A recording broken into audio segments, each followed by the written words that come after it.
First-year Central Oklahoma head coach Nick Bobeck joins us at the 2012 MIAA Media Day here in downtown Kansas City. Coach, the initiation to you, 12th and 14th picked in the polls. Does that carry any impact that the message you'll bring to your players back in Oklahoma?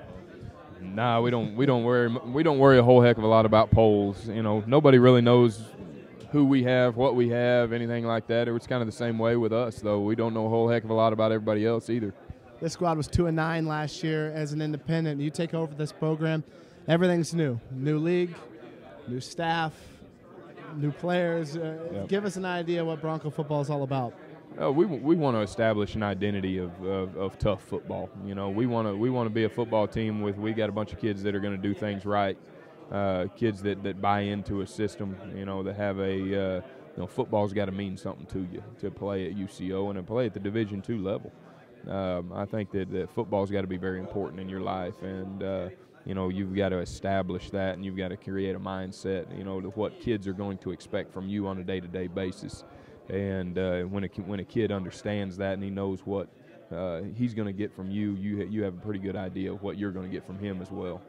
Why did you want this job? And when you walked in and saw this roster, what are some of the things you did like that you can carry over into the team this year? Well, I had a lot of success at the junior college level. We had a lot of fun there, but I'm an alum of the University of Central Oklahoma. I played there. I've got a very good understanding of the state of Oklahoma. I've got a very good understanding of how the university works.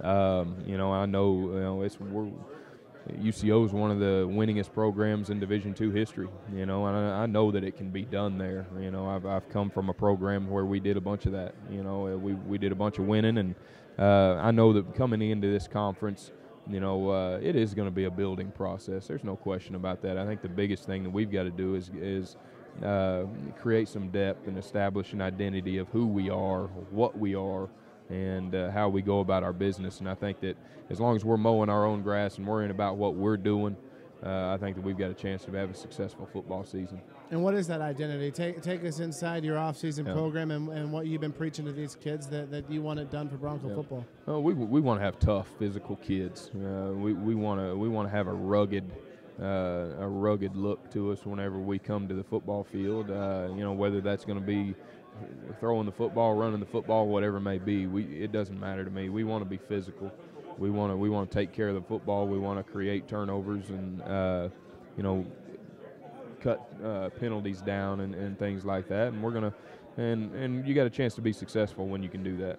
Offensively, you have two returners in your quarterback, Ethan Sharp. You have a running back, Joshua Birmingham. Just 17 points per game, though, this team averaged last year. What are some challenges offensively that you go to, and are these guys, can they help usher in a little more success this season? Yeah, well, Josh Birmingham is going to be, and people will find out pretty quick, he'll be one of the better players in the league.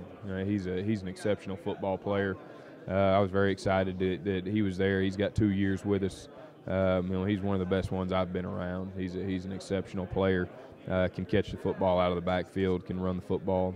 Ethan Sharp played baseball this spring. Didn't go through spring drills with us. The starting quarterback coming into fall camp will be Adrian Nelson, a kid that played for me at Navarro College. Started for 2 years for me there. Won a national championship in 2010, and he's an exceptional football player. I think that you know, you'll see some special things from those kids. The defensive side of the ball, you know, kids like Sam Moses and Herbert Bird and Thomas Hill. Some of those guys are some other kids that people will hear their names and they'll recognize them by the end of the season. So a new quarterback who is actually a veteran quarterback when it comes to knowing your system and what you expect as a football coach. Right, and that helped a whole bunch in our transition. You know, a lot of the kids, when they really didn't know what was going on during the spring, you know, through off-season drills and things like that, you know, he's been through it. He understood what we expected of the kids and how we were going to address them and then the manner in which we wanted things done. So kids could bounce things off of him, and he could be able to answer questions and, you know, why is this happening? Why are they doing this? Why is this? You know, it was nice to have some familiarity when kids are in flux. It's a hard situation. Well, first year at the MIAA, a lot of people looking forward and are excited about UCO coming in the conference. Yeah, it's going to be fun, and